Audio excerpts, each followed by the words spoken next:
Terza corsa e seconda prova riservata alle Amazzoni, sempre trofeo Amazzoni for Life, 1660 i metri da percorrere, 11 al via.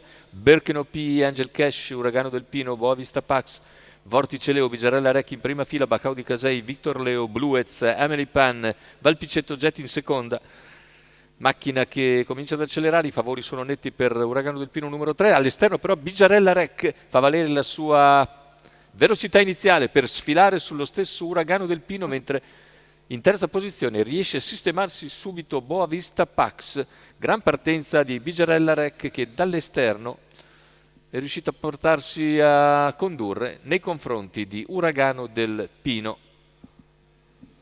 Poi Boavista Pax, andatura comunque sostenuta, 14.5.200 partendo dall'estremità della prima fila e 400 iniziali che scorrono in 29.2, quindi un 14.7 anche di secondo parziale,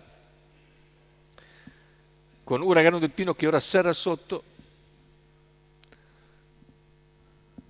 perché all'esterno si sta facendo luce Bluez, quindi Uragano del Pino si tiene la destra libera, esce all'esterno allo scoperto a questo punto per andare su Bigiarella Rec che continua a fare andatura. Uragano è seguito da Bluez, più indietro Boavista Pax, percorsi esterni c'è anche Vortice Leo, poi alla corda Angel Cash, via tutti gli altri con 58,8 per i primi 800.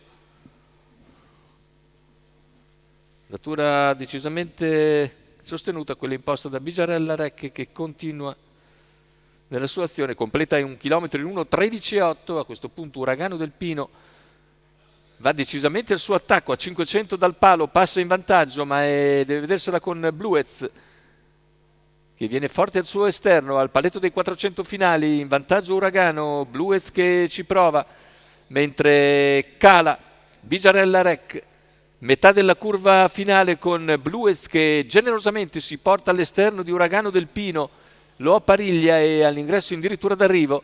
I due si giocano la vittoria con Uragano lungo la corda, Bluez all'esterno, Uragano e Bluez alle prese. Bluez nel finale passa per vincere di forza su Uragano del Pino, terzo posto per Vortice Leo, 1:14,3, 37 a chiudere la vittoria di forza per Bluez e Monica Gradi per conto di Cosimo Fiore e del signor Ali Fakir.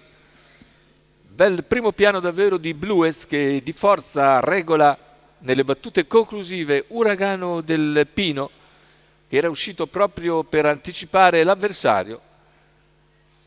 Si è liberato ai 500 finali di Bigiarella Rec, poi calata la distanza, ma non ha potuto nulla contro un Bluez davvero in grande spolvero. Monica Gradi in sediolo.